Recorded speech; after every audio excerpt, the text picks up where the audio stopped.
All right, let's see if we can get this show on the road. We get everyone out of the waiting room and here into the session. My name is Will Crane. I'm here talking to you today about the NPT and about how to study smarter and not just harder. And so you can see, if you're tuned in on a desktop, you should be able to see a chat box on the right-hand portion of the screen. So go ahead and as we try to get everything going, let's have everyone start chatting and where they're tuning in from, where you are tuning in from. So as we get going here today, I'm just going to tell you a little bit about myself as we get going here. I'll turn on the camera, see if you guys, I don't know, if you guys like seeing the floating head, that could work. I'll give you a little shout out as you type in where you're tuning in from. So we got Las Vegas, Pennsylvania, New Jersey, Calgary, Chicago. Good day from Arizona. It's probably nice and warm down there. Same with Georgia, Texas, Louisiana, Florida, Orange County, New York City. Awesome. Yeah, so as everyone gets going out of the waiting room here into the session, so glad to have you here. Yeah, we're getting people tuning in from all over the country and I dare say even all over the world. It's coming in here to learn about how to crack the NPT, study smarter, not just harder. So let's do a quick sound and video check as we get going. You guys see and hear me okay? Let me get a couple of people confirming that you can both see and hear me. They're awesome. Awesome. Okay. So on the agenda today, we're going to be talking about how to study smarter, not just harder on the NPTE. Now, I run a coaching class every quarter, helping people get ready for the NPTE. As you can imagine, it's a very stressful time trying to figure out what's the best way to approach the content, how to best work with your study method, and then coalesce that, bring that together with what the NPT actually is. And so next week, I'm going to be doing another free webinar on more of the mechanics of the NPTE. And so tonight, I'm not going to spend quite as much time on the mechanics per se. I'll be talking about just some general study practices and habits. And maybe if you've had a failed attempt, or maybe you had a couple of failed attempts, you're trying to figure out how to switch it up or how to change your study method. Hopefully I can give you a couple ideas tonight and see if we can help you get through the test a little bit better. All right, so if I can get this PowerPoint thing to work, we're talking about cracking the NPT, studying smarter, not just harder, which, as you guys know, there's, it's important to study not just in quantity, but the quality as well. All right, so we're going to talk very briefly about what is on the NPT, just the content. I'll talk more about that next week, spending a little bit of time tonight talking about that, as well as what is new for 2018. Then we'll dive into kind of the nitty-gritty of how to study effectively for the exam. If you guys have questions along the way, that chat box is there to help us, or help me especially, to see what questions you have as we're going through.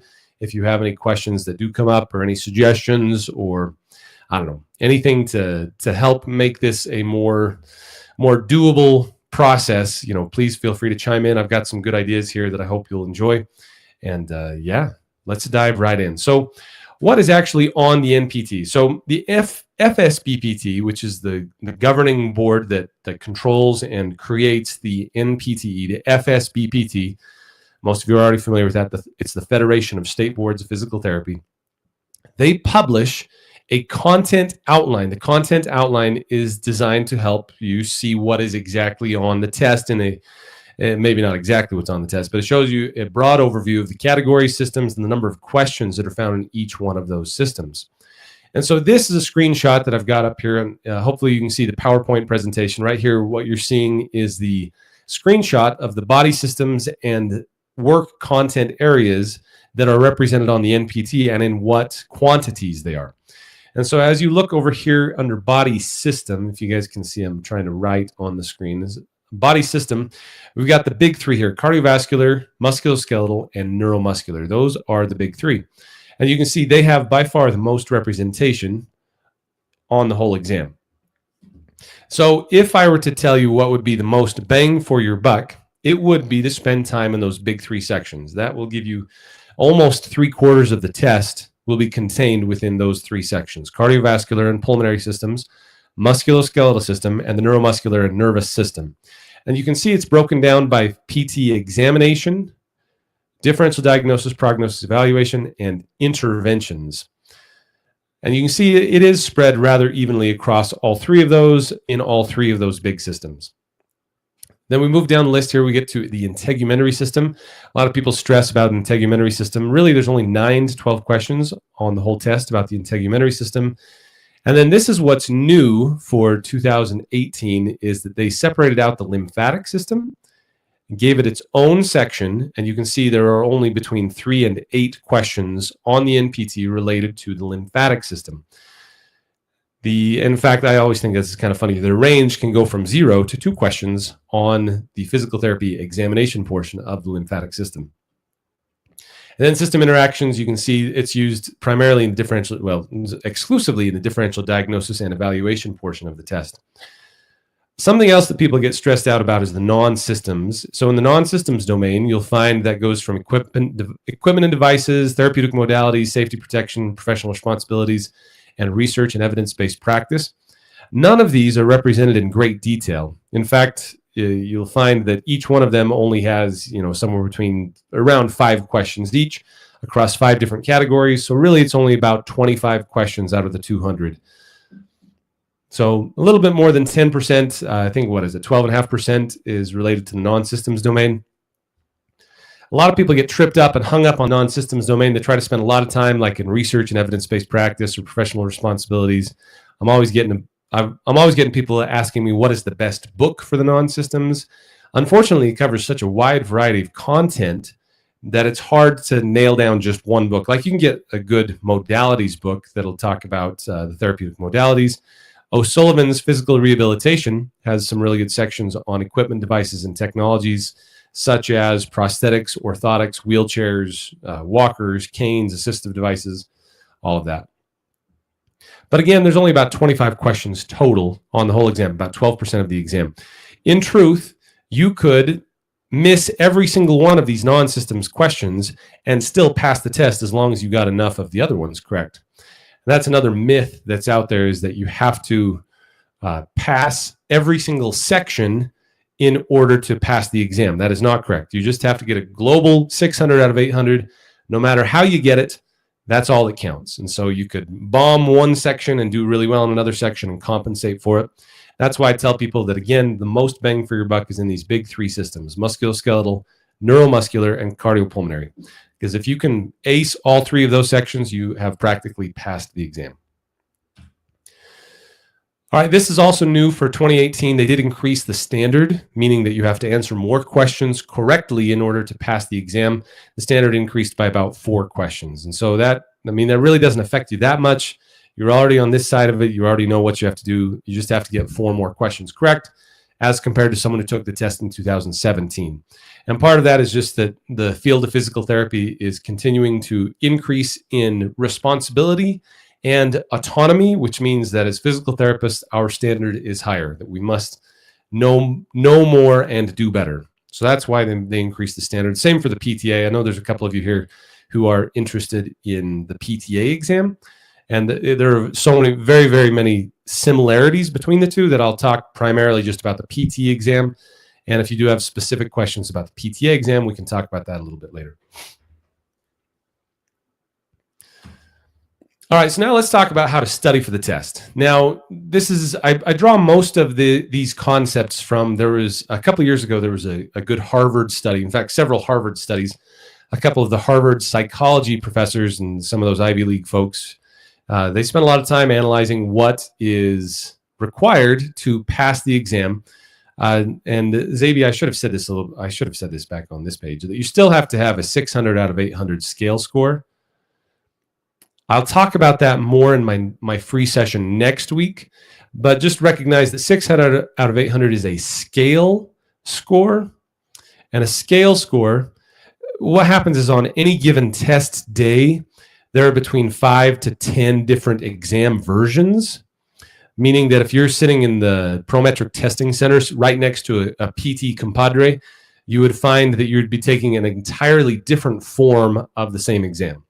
And so because there are so many different versions of the test, they scale the score so that it's not just the raw score. It doesn't matter that much about the raw score does matter, but you're comparing apples to apples when you scale it. And that what they do is they're trying to make trying to account for the subtle differences between two exam forms. Like some will be a little bit harder, some will be a little bit easier.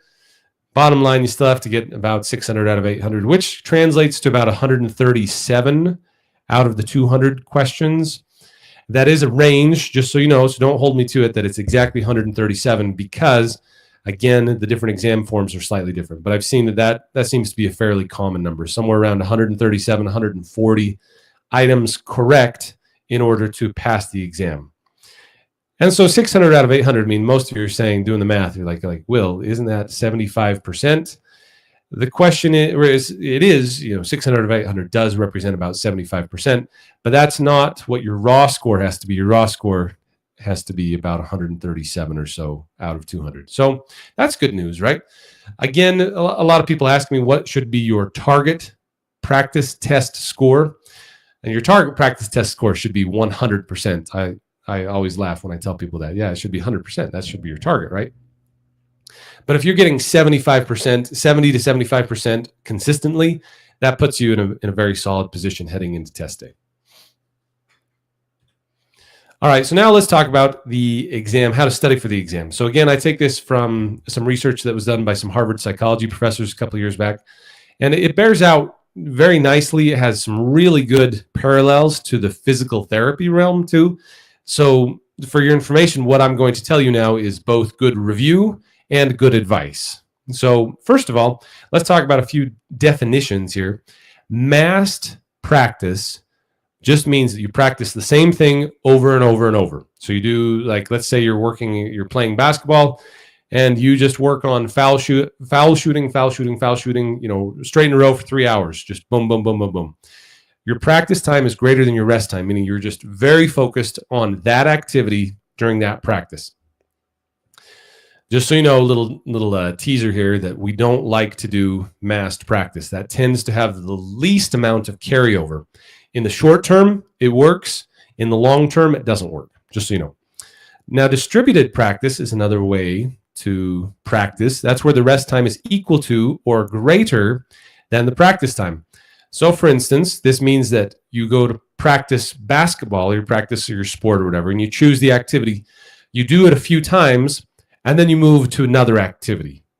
So in essence, you are resting from the target activity, you're resting, and then coming back to it at a later time. So your distributed practice. The other two definitions I want to talk about are constant practice and variable practice. As you can imagine, that's just related to the tasks that you've chosen for your practice. Variable practice means that you're practicing a variety of topics, or a variety, in our case, we're talking about studying, a variety of topics in variable situations. And in fact, that translates very nicely into physical therapy, that variable practice during your physical therapy treatment increases the ability to adapt and generalize learning to novel situations. So that comes directly out of the motor control book. If you guys can see on the screen here, I'm holding up the Motor Control book by Shumway Cook. That's a direct quote out of her book, talking about how we as physical therapists, let's say you're trying to help someone walk or rise from a chair or do some target activity. You would work on a portion of it and then move and practice a different portion of it and then come back to that portion again. And that's the variability that is created in this practice. And that helps it really helps information to stick and to persevere. And in your case, preparing for a test, it really helps get the information to stick inside your head. The other thing is to randomize your practice versus blocked practice. Blocked practice means you're doing the same thing over and over and over again, very similar to constant, but in the sense that in blocked, you're just doing, so usually they talk about it like this. If there's, task A, you're doing task A, then you do task B, task B, task B, task C, task C, task C. That's the blocked practice right there. Random practice is where you go A, C, B, A, C. You randomize it. And by randomizing the practice, you actually improve your performance. And I'm talking not just about physical therapy treatments. I'm also talking about you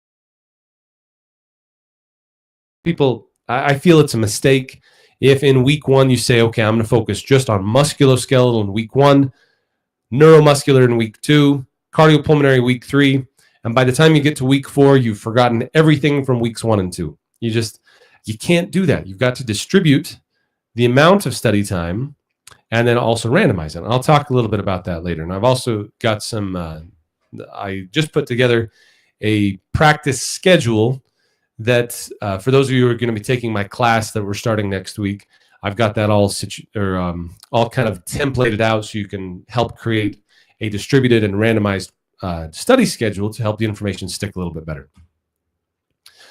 All right, so here are the kind of the main tips that I want to get over tonight. Number 1, how to retain information. You quiz yourself frequently on the material that you are reading. So you can't get away from reading. You actually have to read the material. I mean, that's how you ingest the content. However, you need to be quizzing yourself on that content. So I consider this to be a very active way to interact with the material rather than just passively reading the material. So for instance, one of the best things, and this is very classic, you can do is create flashcards. My wife, she's a Hispanic linguistic major, or she's a master. She finished her master's degree in Hispanic linguistics. And her big tip for you guys tonight is just make sure you're writing down the content that you are studying, summarizing it into your own words. Summarizing it into your own words. The other thing that I really suggest people do is to close your books and explain aloud what you just learned.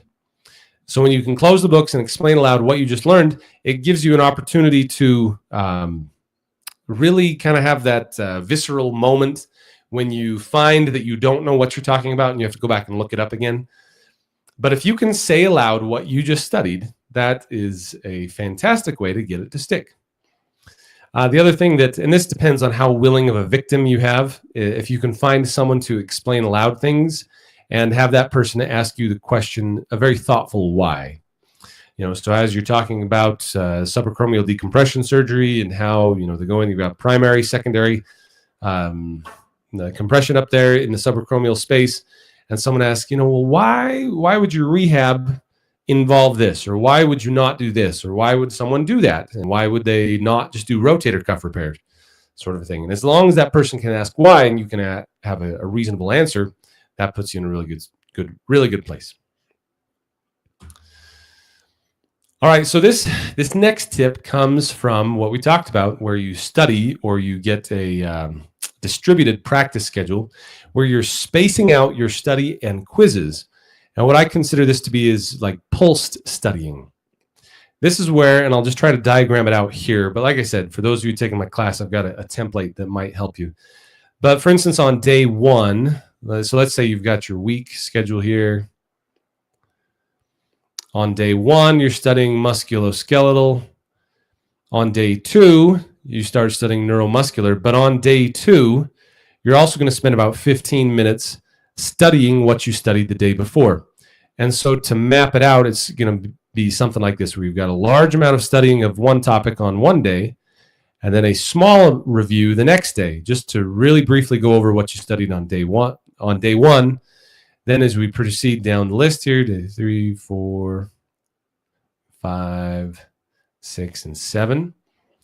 Then maybe you skip it on day 3, but on day 4, you spend some time again for 15 minutes going over what you reviewed on day 1, and so on and so forth.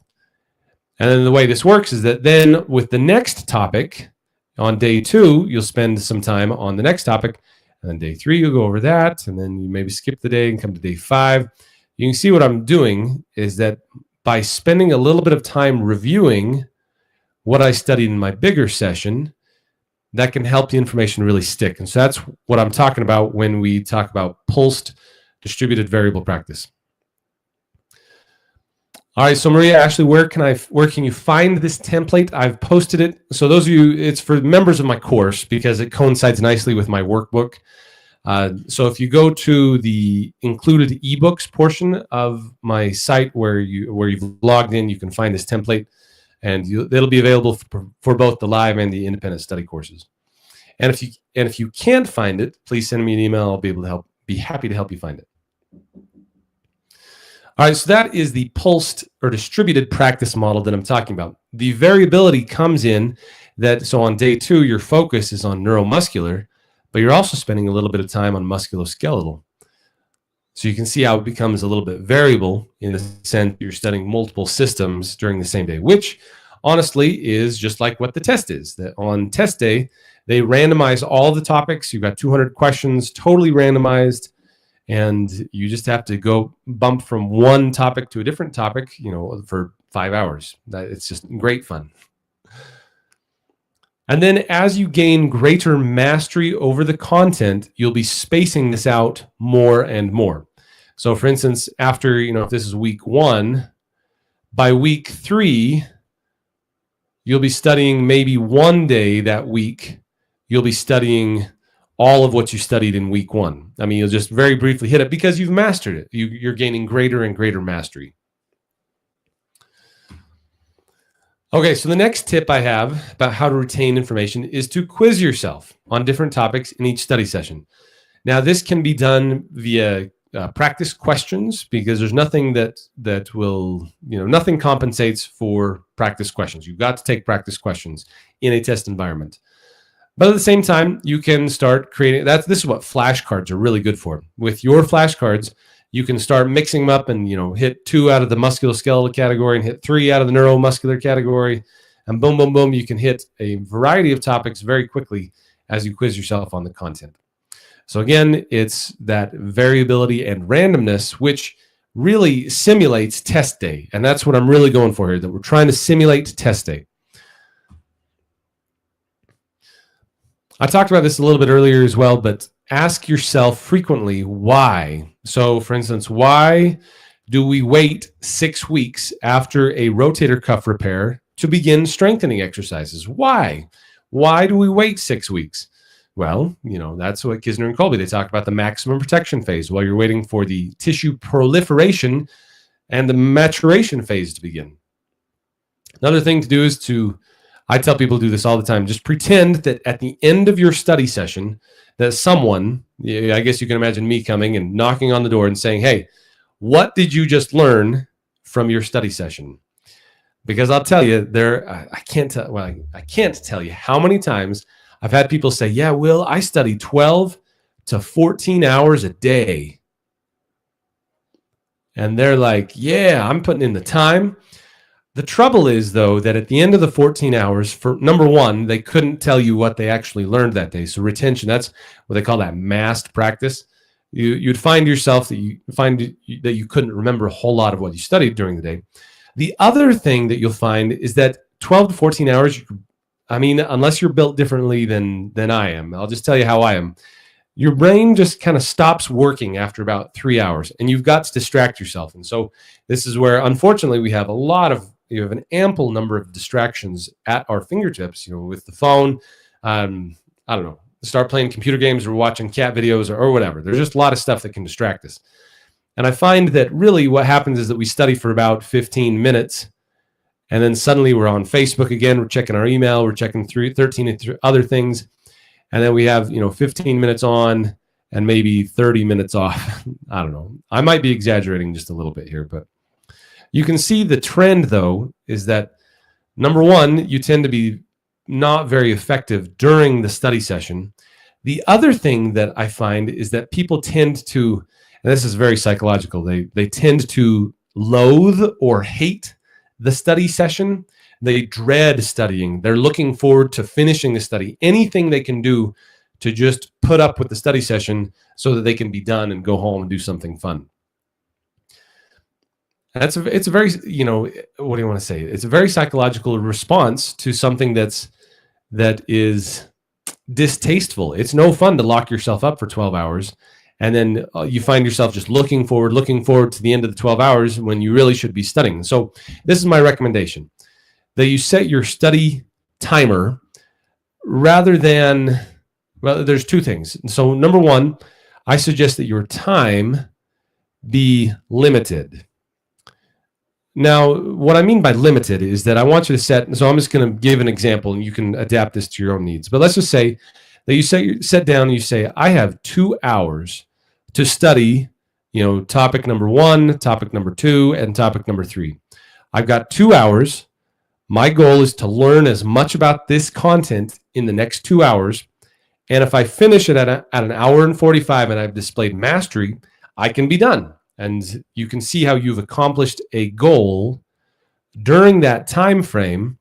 And so it's no longer just about punching the clock, because nothing's worse than sitting there watching the clock tick. I mean, it just takes forever for it to tick by. Rather, work on the topics and say, I'm going to master these 3 topics by the end of this 2-hour study session. Now, let's say that you are one of the fortunate ones and you have 12 hours in a day that you have available to study. Maybe do a 2-hour study session, take a break, take a good long break, take a 30-minute, 1-hour break. I don't know, go exercise, go hang out with friends, whatever it is you do, and then come back and do it again. Repeat the same thing where you sit down and you actually master content in the amount of time.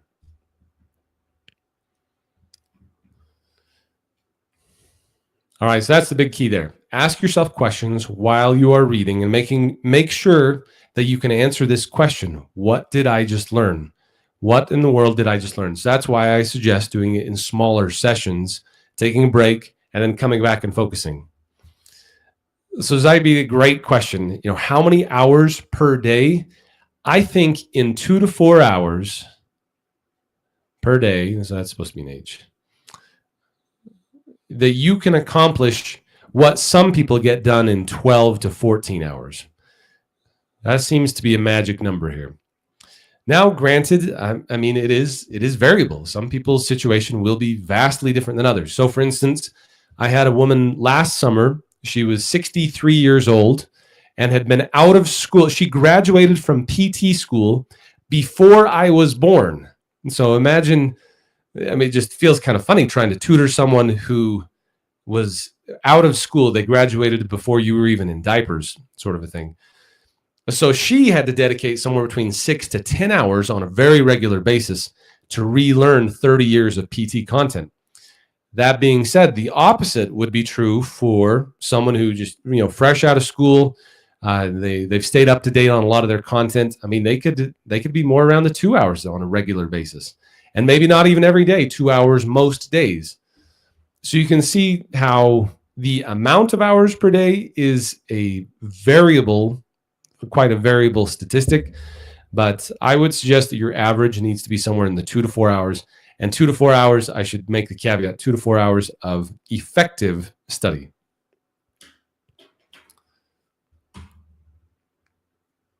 So this is an interesting point that some of those Harvard folks put out, is that sometimes your intuition is wrong. And what do I mean by that? This is our intuition. Very often, our intuition when we're trying to learn something is that we do massed practice, where we just practice. You're learning the special tests of the knee, special tests of the knee, special tests of the knee. You spend 3 days or 12 hours going over special tests of the knee, special tests of the knee, special tests of the knee. But you never actually internalize the content. You just read it. You reread it, reread it. Another good example is so as a part of my course, I give some big assignments, and I have a workbook that I have people fill out, which is an active way to rewrite the material. However, there's a difference between rewriting and just copying. So, for instance, I had a student, this was a couple of years ago, who said, "Hey, Will, I feel like I'm not learning anything doing the assignment." And I said, "Tell me a little bit more. What do you mean you're not learning by doing this workbook?" "Well, you see, Will, I just feel like I'm rewriting the textbook." And that was, an aha moment. It's like, well, rewriting the textbook, while it may be somewhat helpful, the thing that would be the most helpful would be to rewrite things in your own words. Now, what do I mean by that? I mean that you summarize, use bullet points, and in general, try to make as concise as possible. So take a paragraph, and if you've ever tried doing this, take a paragraph of textbook and summarize it into 10 words, or maybe 5 words. And suddenly you're pulling out the most important bits, and it starts to stick better because you're not just going through the motions of rewriting the text. Rather, you're having to condense and summarize. And that helps really. I feel like that is maybe the most important thing in your studies, is to summarize in your own words the content, because that the act of doing that helps you solidify it inside your brain and makes it stick.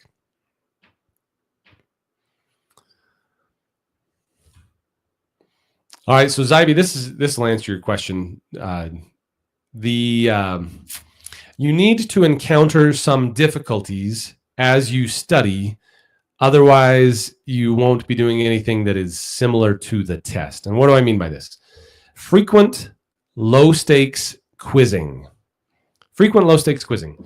So what that means is that you are taking practice questions in a low stakes environment. Low stakes meaning that it's, obviously you're not in the testing center. That's the high stakes environment. Low stakes environment means you're taking a practice test and you're working through the questions methodically as if you were on the test, as far as the timing, the amount of thought you're putting into it. That's what the frequent low stakes quizzing is. And so spending time on practice tests is very, very, very useful. In fact, that was, I think, number 1 or number 2 on the list was to take practice exams. It does exactly this. It creates a difficulty, or it creates a time when you have to commit to an answer that you may not know. And it becomes an emotional response when you don't know something. Like, I tell people this really silly story. So bear with me for a silly story here. I was in my training. I was in my second year of PT school, and I was doing some work for a physical therapist who was in the adjoining orthopedic center. We had a clinic that was next door. And so I've got my preceptor watching over me, and she was kind of a severe woman, bless her heart, but a bit severe. She always had a downturned lips. She was a little bit of a frowny face person. And so she asked me to help get a patient ready to get interferential current on their low back. And so we went through the motions of getting the patient into position and comfortable and enough pillows. I got the electrodes. I placed them on the back. I got the wires crossed. I got everything just the way it was supposed to be. And I'm getting nervous because she's standing right behind me, watching everything I do. And I go to turn on the machine, and the machine won't turn on. And so I click the switch a few more times, and you can tell I'm just starting to sweat bullets. My face is going red. I don't know what's wrong. And she leans down and she says very quietly, "Will, you should try plugging in the machine." And I was like, "Oh, plugging in the machine, of course." So I plugged in the machine, and suddenly it worked beautifully. But I'll tell you what, I have never forgotten to plug in the machine since that day, because I will always, always, always remember plugging the thing. But you can see what happens when you create an emotional response. You never, ever forget that thing. We already talked about the variability of subject matter during study sessions. And then after studies, practice explaining aloud what you just learned. All right, so just to kind of summarize everything here that we've been talking about. Number 1, you need to do frequent quizzing of yourself. You can do this either with flashcards and the content that you've created in your own little study guide, or doing this on practice exams, making sure that you're hitting practice exams. And as a part of my course, I suggest people take practice exams, at least 4 over the course of 8 weeks. And so you're targeting 1 to 2, about 1 practice exam about every week, more or less. Kind of depends on the number of practice exams you have available. So you're mixing up the content and spacing it out. Verbal explanation of what you just studied. Again, imagine that I showed up at the door. Maybe that's too creepy. Maybe I'll just, imagine that I gave you a telephone call and say, "Hey, what did you just study? And can you answer that question? Can you explain what you just studied?" Especially if someone said, "Now why is that? Why is that?" And then review and create. So you're not just copying out of textbooks. Like, again, it makes me laugh thinking about it. But there are some people who consider this to be studying. I give these assignments in workbook format, and someone turned in their workbook, and they really, literally had just copied and pasted Wikipedia articles into their workbook. And they had gone through the motions. They just copied and pasted it. But it was absolutely not their words. And my guess is they only read it through maybe once before they copied it and stuck it in the workbook. And again, it took a little while to explain it. Yes, I'm glad you did it. I'm glad you went through the exercise, but it could have been so much more effective if you just summarized, take that paragraph and turn it into 5 words, 5 keywords. Don't even make complete sentences. just do bullet points. And that way you can go through a lot of content very quickly. All right, so just so you know, I've got if you guys are game, I've got some content I want to go over. The content is about, I've got a practice question and a case study that if you guys have time to stick around, I've got some good content to go over. But just first, now would be a good time to just mention that I'm starting my live online review course next week. We're starting on Saturday, August 18th. This is the only course available that takes real customer reviews. We've got almost 400 5-star reviews. I mean, we've been doing this for years and we're really good at it. And we really enjoy helping people get through the test. And so we've got over a 90% pass rate for full participants, meaning that they take advantage of all of our study sessions, our workbook, study guide, practice questions, all of that. And I have two different options, really. It's $4.99 for the 3-month access, meaning that those of you signing up a little bit early would have access. We're going to start next week and go all the way through the October exam. And then the $8.99 is for till you pass access. This is a really good fit for people who are maybe targeting the January exam or the April exam, or down the road 6 months. They're planning on doing that. And so tell me, what questions do you have? Before I get into the content that I've presented for you, I want to make sure that I leave time for some questions. And don't worry, if you still have a question and I don't get to it or I don't address it directly, you're always welcome to email me, or you can, or you just type it again, and I'll see if it'll, I can get it to post in the chat box there. See, Ashley, I never know when is the best time to take a practice test. So great question. When should you take a practice test? As much as possible, I suggest people take practice exams at the same time of day that they would be taking the NPTE. And what do I mean by that? If your NPTE is scheduled for 8 a.m., do your very best to take your practice exams at 8 a.m. That's my suggestion. Obviously, that's not always possible, but just do your best. How long do we spend correcting the practice test? PJ, as long as it takes. As long as it takes. So Patricia, how long do we spend correcting the practice tests? Just get through that content. It's such good content in those practice questions. It's it's really important. Let's see. Anthony, I took a practice exam 2 weeks after let's see. Oh dear, jumping out. 2 weeks after I failed the NPT and received a lower score. So Anthony, that can be kind of tough. Maybe you can send me a quick email and we can talk about that a little bit more.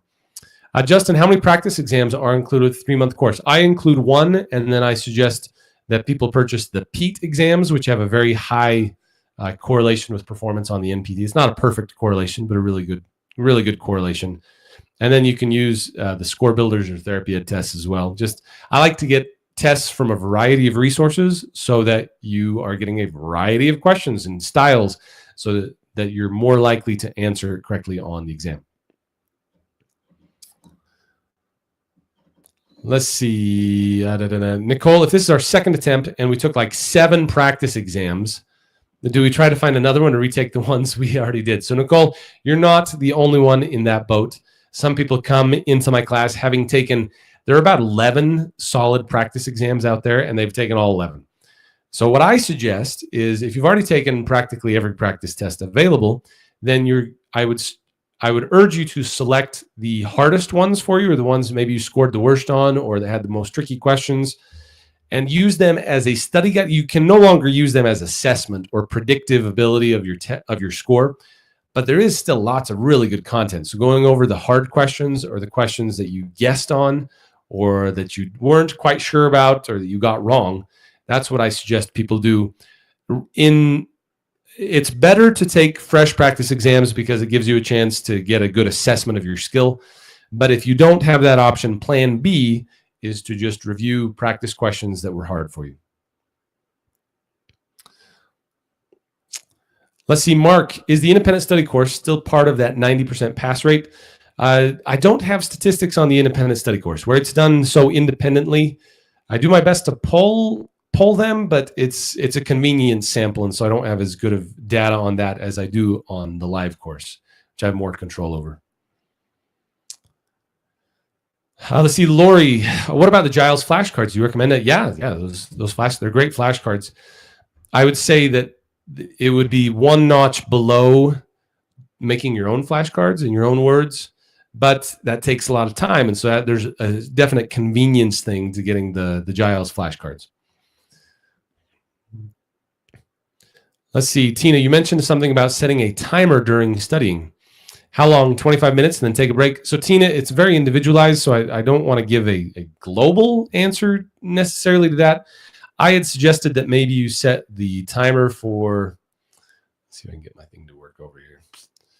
You set the timer for 2 hours and try to get, accomplish task 1, task 2, task 3 in the 2 hours.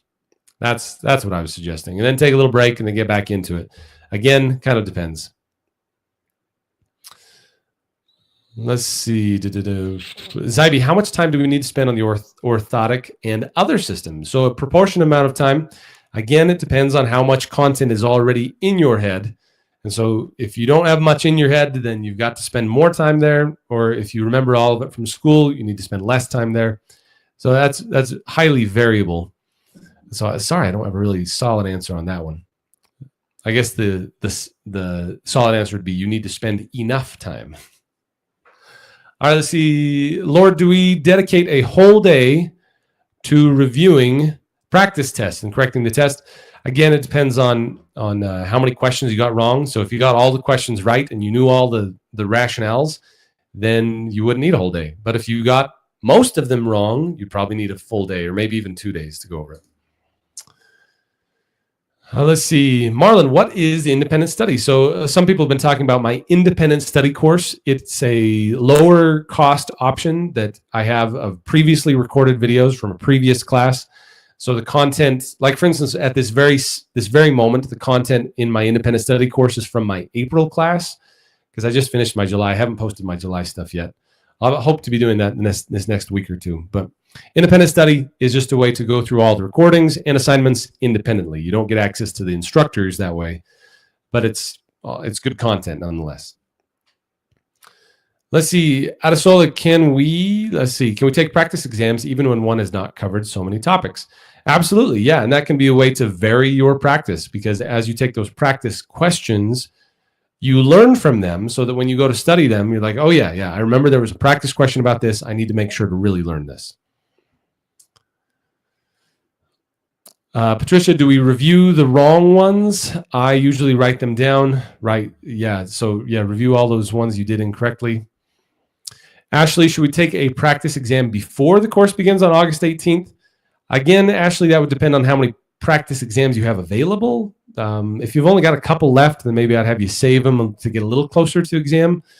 Because, I mean, honestly, when you study, that should increase your performance on the practice exams and on the real exam. And so what I would suggest, rather than take one without studying, and I mean, there are some advantages to getting a baseline where you are. But I guess what I'm trying to say is that if you have a limited amount of tests, you would be more interested in the data that comes closer to the exam than what comes earlier than the exam, if that makes any sense. Let's see. Make sure I look at these questions. I'm scared to take the test. I've been trying to study for several weeks now. It's so much. Any suggestions? So Jonathan, yeah, just start making a little checklist. I tell people to make a weakness list, the things that are the weakest for them, and start checking them off little by little. Zybe, what is PTFE or cerebral? So PTFE is PT final exam. Just, if you ever see that acronym, PT final exam. How many versions of the PEAT are there? The school bought us 2. Are there more than 2? Yes. So there are 2 that are academic and 2 that are individual or personal. So if your school bought the 2 academic ones, you can purchase the 2 individual ones that are different than the academic ones. So I guess in essence, there are 4 PEAT exams available, but 2 of them are only available for purchase by your program. Let's see, Brian, do you have any information about Score Builder's Basecamp program? If so, do you think it's a good tool to use? Great question. I've not ever taken their program. I have had a lot of people take my course after they've taken their program, and most of them wish they'd just taken my course. Be like, yeah, Basecamp.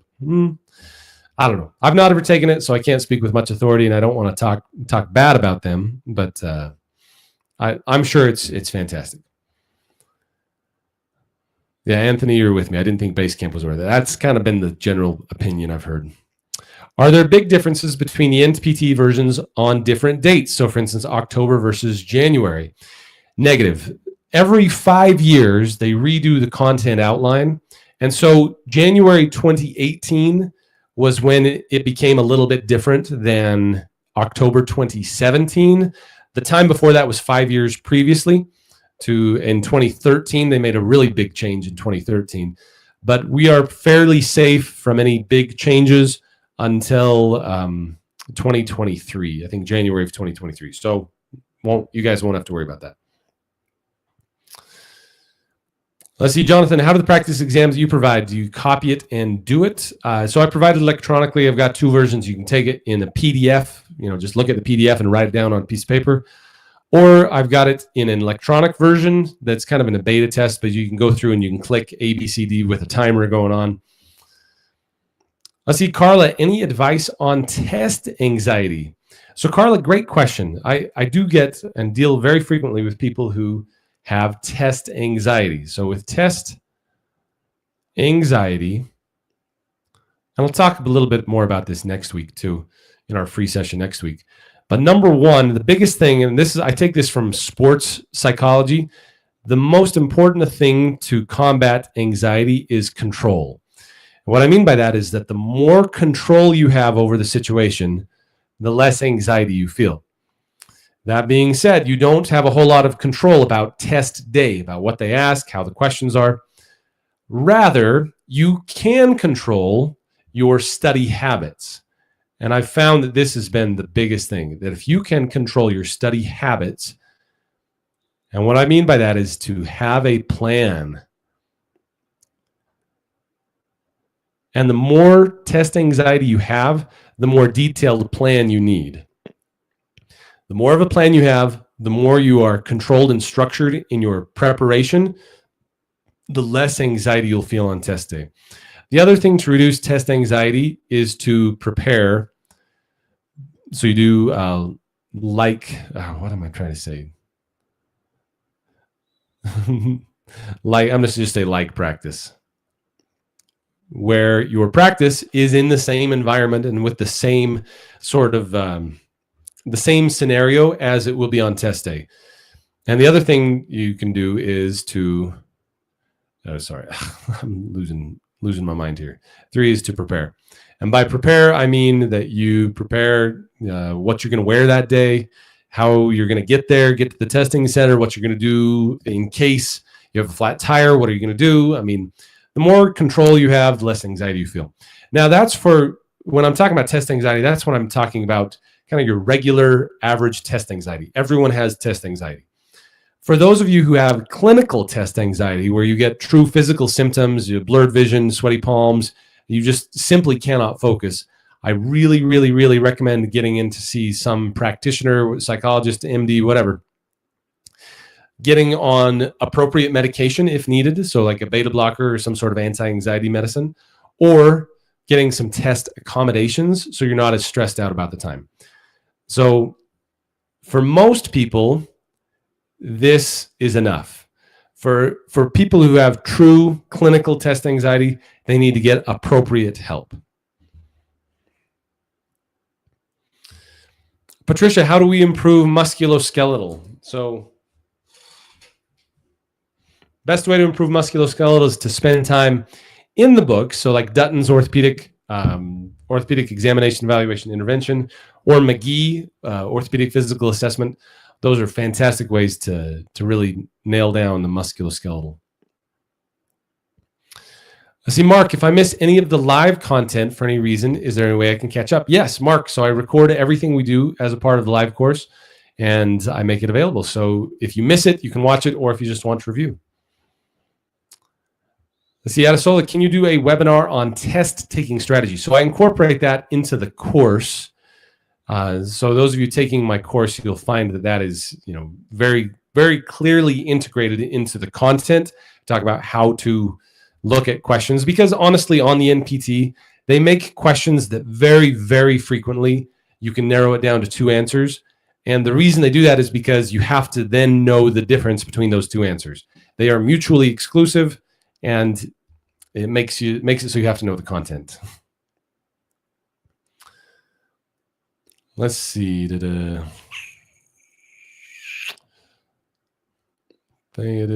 different versions of the PEAT? Let's see. Do they have different versions of the PEAT? Because I bought one already. I'd like to buy another one, but I heard it is still the same. Emma, that is correct. They won't change the PEAT.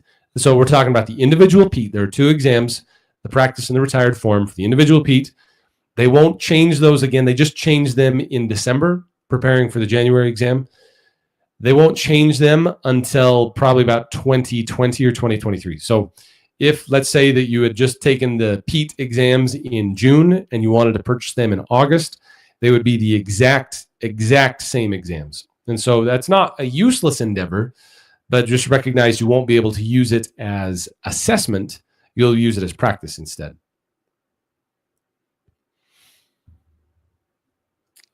Let's see. I've heard some tactics of studying from specific focus topics taken from questions missed on practice exams rather than attempting to read the books cover to cover. Serena, I'm totally with you. There is nothing worse than trying to start on page 1 and just start reading cover to cover. That is, if I were to say the worst way to study, that is probably the worst way to study, to just read from cover to cover, chapter 1 through chapter 15, cover to cover.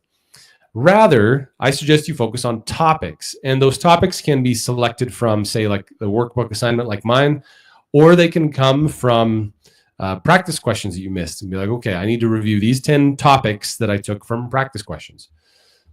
So yeah, I very much recommend going through a topic-based study rather than a cover-to-cover page-based study.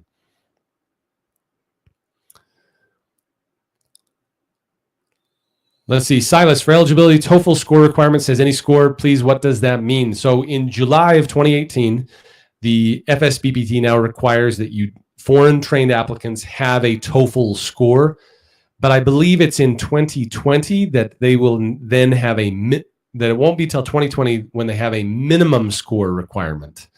So some states some states may have a minimum score requirement, but the broad FSBPT does not have a minimum score requirement, I believe, until 2020. I know they just rolled out in 2018, July 2018, that foreign trained students have to have a TOEFL score, but as far as they don't have to have a minimum score until a little bit more down the road. So Morgan, can you describe the 8-week course in a little more detail? I'd be happy to. So let's try this. So I'm going to go to, you're going to see me changing the screen around just a little bit here. So hold that thought. We're going to change to this guy. Okay. So here on this screen, you're going to see this is essentially the back door inside my 8-week course. So you guys are kind of getting to see the back inner sanctum here of the live course that I run each quarter. So live webinars and recordings page. This is where you visit. There's a little tutorial video here at the top that, in case you forget anything I say, you can come back and look at it later. But here, as we go down, we've got the kind of a brief overview of the times we meet. We typically meet on Saturday mornings for about 2 hours, and then 3 weekday evenings for about 1 hour. And each session is recorded and posted to this page so you can come back and check it. So we've got the syllabus here. I won't click through that, but the syllabus essentially just tells you which workbook pages we're working on and when. You can find the workbook here. I'll show you that in just a sec. Down here, you can see the calendar. This is the same calendar that you'll find on the enrollment page. So if you go to ptfinalexam.com and click on enroll and find the PT live course, you'll find this schedule where it shows we're meeting here on Saturday morning, then Tuesday, Wednesday, Thursday evenings, and then that goes on through here. And then once we get to the not the middle of the course. Once we get to about the end or middle of September, we get into our bonus sessions, and we'll get those. You typically post those about a week or two ahead of time. We've got a bunch of bonus sessions. We usually end up having about 30 to 35 sessions in webinars. We do that in live, very similar to what we're doing now, where we go over content, really talk about it. As a part of the course, you are assigned a coach, a licensed PT coach. You can always reach out to me if you have any questions throughout the course too, but I have 3 other PTs that work with me very closely as our assigned coaches, and so you can reach out with any questions. And then down here, we get to the live webinar links, and this will be populated as the course goes along. I usually post 4 or 5 links, and then you can see that we're starting our first session in 8 days, 13 hours, and 22 minutes. And then down here, again, I'll be posting this. This is where you'd find the recordings of the course. And anyway, that's the course on the back door. As a part of the live course, you also have access to the independent study course, which includes a number of things that I want to show you. So we've got lots of previous recordings from previous classes, but we get down here to like our non-systems modules. Those of you who are struggling with non-systems, you'll love this. We go through just bunches and bunches and bunches of content on the non-systems like modalities, thermal and cryotherapies. The fun thing about this is that you can adjust the playback speed. And so if you want to watch the speed at like 2x speed, you can blast through these recordings really fast. You have to put up with my voice a lot and see what shirts I was wearing when I was recording all of these guys. But I go through the modalities. I mean, there's, almost 2 hours worth of content there. I had someone, I should show you this. And in fact, I will show you this in just a sec. But like gain analysis and deviations, it's a playlist. So you can go through, like, let's say you wanted to watch mid stance, looking at everything related to mid stance. Anyway, that's how you'd go through each of the individual things. This was fun when I was recording this. I was trying to do stick figure drawings and talk about how everything worked that way. All right, so that's kind of some of the content you have available as a part of the course. The other thing I wanted to show you is just the included ebooks. And so as a part of the course, you get access to, we've got a workbook key, study outline, a study guide, workbook schedule template, like what I was talking about. Anyway, just bunches of content. More content than you'd ever want. Of course, maybe you'd want a lot of content. Most people really like all that content. All right, so we'll go here. Let's see, I was just trying to catch up on any questions I missed while I was going through all that. So Morgan, hopefully that answers your question a little bit. I don't see enroll to see the calendar. Ashley, let me switch back. Hold that thought, guys. By the way, I'm kind of messing with a new software. So you guys will have to tell me if you thought this was a good experience or not as we go through this. Let's go to, that's not what I wanted to do. So we're going to change the screen. Guys, you get to see me manipulate the screen in real time here. Okay, so here if we go to enroll, so we're going to go to ptfinalexam.com, which will take you to a page that looks very much like this, awesome NPT preparation. We're going to go to enroll, PT Live online course. Once the page loads, we're going to start scrolling down. We just go down through the page. We have to wait a moment we get to come down here to the course schedule.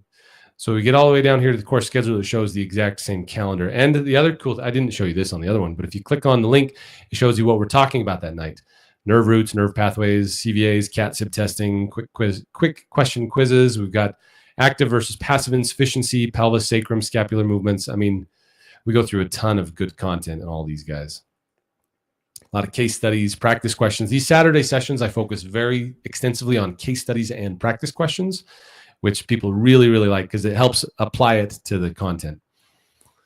The other thing I just wanted to point out real quick is here under the reviews category. So you can see we're up to 387 reviews.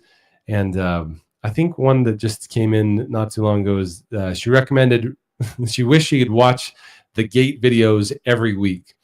But we go through, this last course was fantastic. I think I had at least 4 or 5 students improve their score by well in excess of 100 points. I had one guy. This is awesome. You'll like this guy. He took 6 years to finish PT school. 6 years. It only takes 3 in most programs. He did it in 6 years. He was just slow. He went from a 492, which he scored 3 times in a row. On his 4th attempt, he scored a 623, 130 point gain after taking my course. I mean, it was awesome. So it's just I know that's tooting my own horn, but I think it is. I think it's beneficial to see other people's successes and see that it is possible, that all of this is very possible. And I hope that's what I'm doing, is hoping to inspire you to greatness here. Alrighty, so let's see. Any other questions? I watched your Udemy gate analysis. That's okay. Yeah, that's great. Ashley, I'm in the independent study, so I guess I don't have access to the calendar. Right, Ashley, the calendar, it doesn't matter as much because it's all pre-recorded in the independent study course. That calendar is the live stuff. Let's see, Jennifer, will you post a study outline or calendar to the PTA independent study course? So the PTA one, I have a syllabus, which kind of gives a study outline. Jennifer, take a look at the syllabus of the PTA independent study course and then send me an email and we'll see if there's anything else I can do. Anthony, as far as content goes, would it be too much content for PTAs who want to take the course? No, absolutely not. Anthony, I've had a bunch of PTAs in the course. We're always happy to have the PTAs in the course. And the thing that happens when the PTAs take the course is that they absolutely crush their PTA exam because they understand why. They understand why things happen. And when you can reason your way through the why, it becomes very apparent the what and the how when you understand the why. Let's see. Sorry to ask, but what is your average passing rate? So it's over 90% pass rate for people who are full participants. That refers primarily to people who, actually attend and take advantage of the content. Those who just attend once and then disappear into the woodwork, we have about a 70% pass rate if you count those people. But for our participants, we're well in excess of 90%. Let's see. Tryon, how about advice for improvement of the neuromuscular nervous system? The neuromuscular system is a tough one. I'll be honest with you. That was my least favorite in school. And it's because there's such a variety of things that can go wrong when you have a stroke, when you have Parkinsonism, when you have traumatic brain injury. The thing is that O'Sullivan's physical rehabilitation, they have kind of the base knowledge on pretty much everything you need to know on the test for the neuromuscular nervous system. So Justin, PTFE's, PT Final Exam, covers major topics and we have filled in the gaps based on practice exams and self-assessment. That is correct. So just trying to get an idea of how guided the course is regarding a plan of study. Right. So Justin, we are trying to cram 3 years of PT content into about 8 weeks. And so we just blast through a lot of things. We linger on the things that are usually tricky or very commonly tested. And then for like basic stuff, anatomy, action, innervation, origin, action, innervation, and function of muscles. We usually send that as a part of your homework, and we try to apply it during our sessions.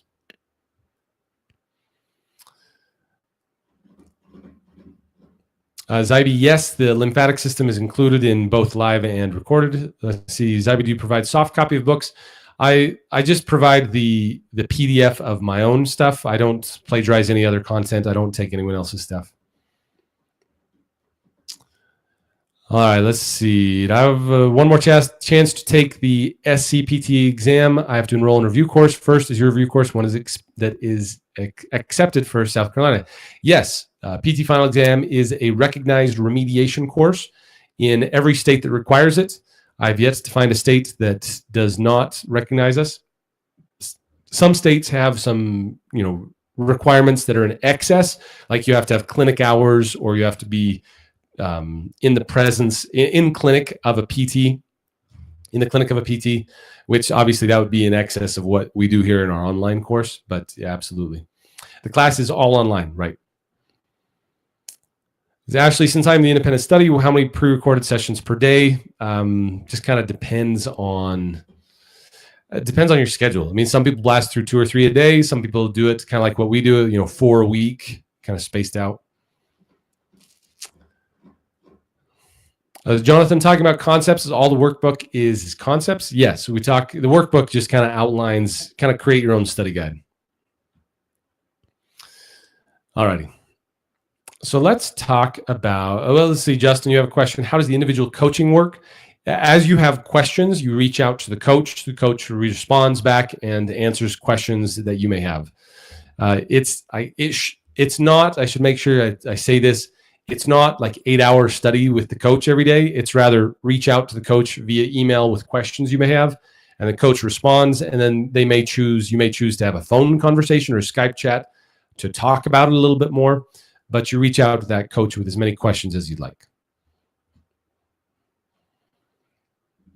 Maria, would PTE final exam be counted as CEUs? Yes, most states, I should make this caveat. Some states require that a CEU course be certified, pre-certified, before you can count it. I have not gone through that effort in 50 states, so you have to check with your state. Like, for instance, the state of Idaho, Wyoming, and Utah, where I'm licensed, all 3 of those, you don't have to pre-qualify your CEUs. You just have to demonstrate that it was PT related and how many hours you participated. So, yeah. You'll have to check with Illinois. All right, I've got a practice question for you. So you guys have been asking me questions. Now it's time for me to ask you questions. Here is your practice question. So we're just going to talk through this as we go through it. A patient is recovering from a stroke that was sustained 2 days ago.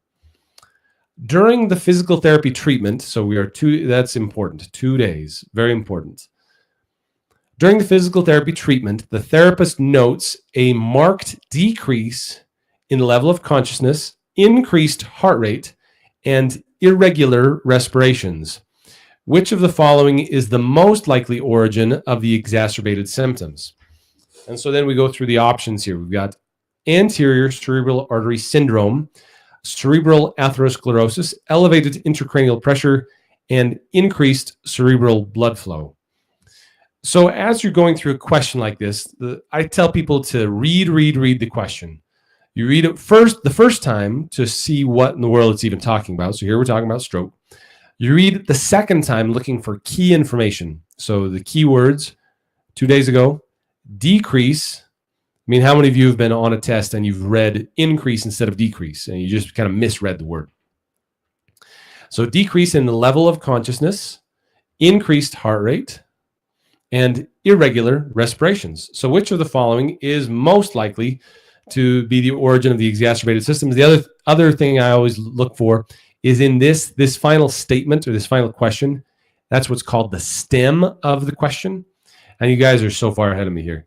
That the correct answer is the elevated intracranial pressure. Now I'll talk about why in a little bit. But first of all, when I'm looking through the answers, I try to eliminate as many as I can. So anterior cerebral artery syndrome, or ACA, the hallmark of anterior cerebral artery syndrome is to have the lower extremities affected more than the upper extremities. That is not even reported here in this question. There's no way to distinguish upper versus lower, so we can pretty much eliminate this guy. There's not enough information to really identify anterior cerebral artery syndrome. Cerebral atherosclerosis, which is kind of funny because the stroke is usually caused by atherosclerosis. So this would be something that occurred before the stroke and would be available on or visible on imaging, but not necessarily in the symptoms until after the stroke had occurred. And so it's not really a good fit either. So now we've narrowed it down to 2, which is great.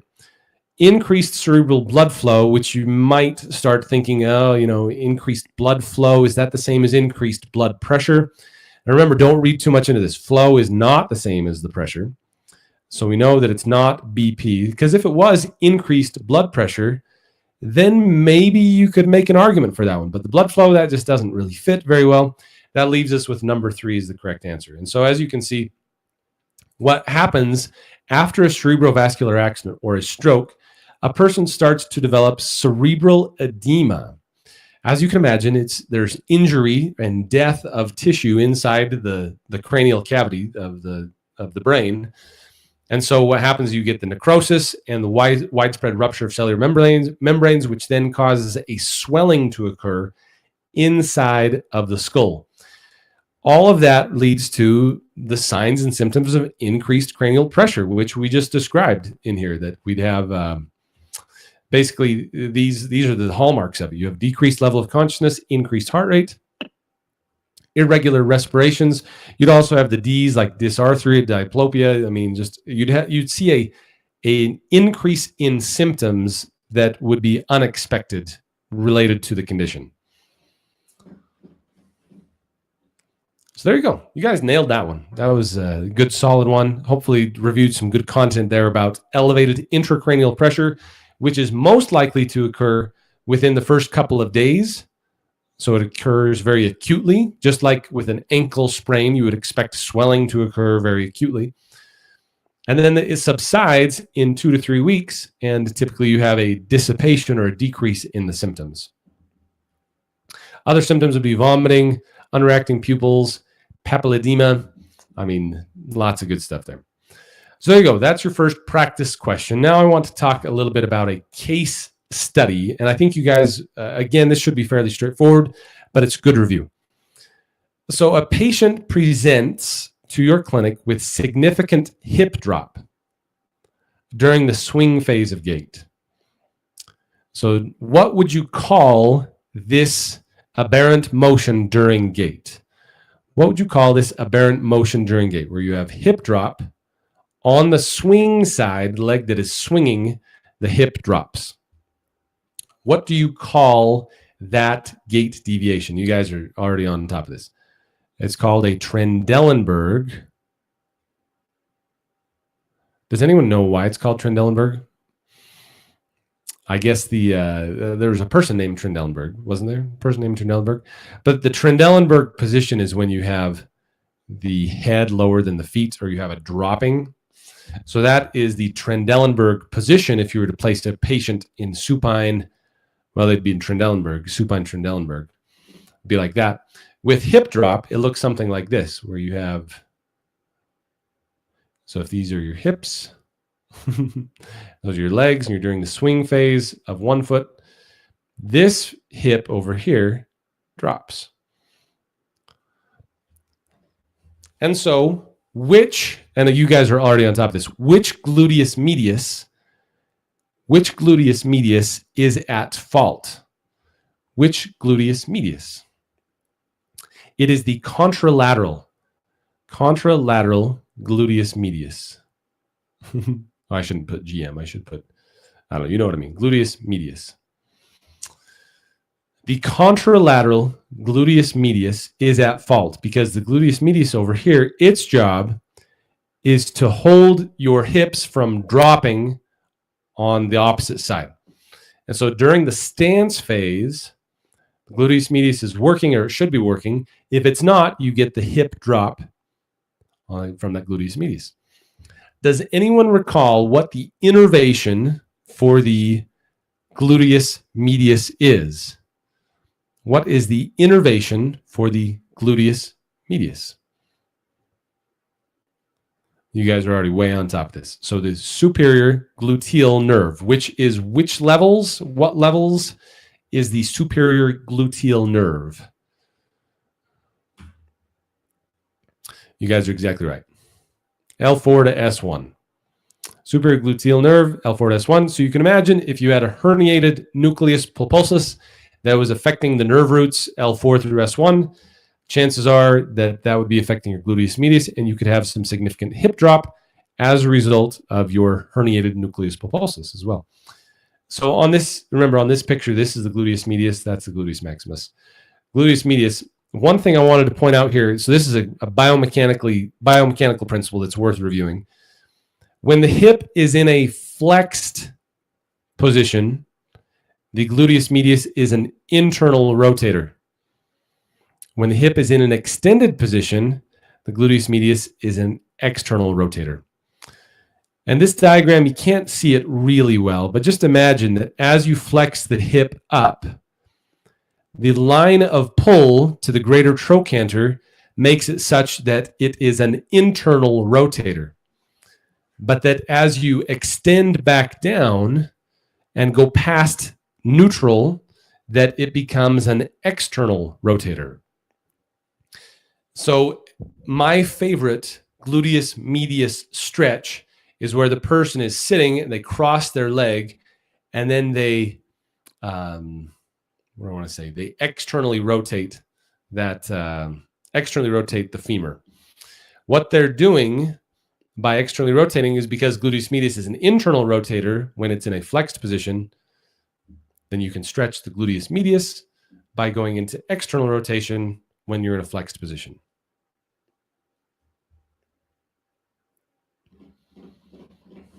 How's that? Clear as mud on the gluteus medius? Now you'll never forget anything related to the gluteus medius.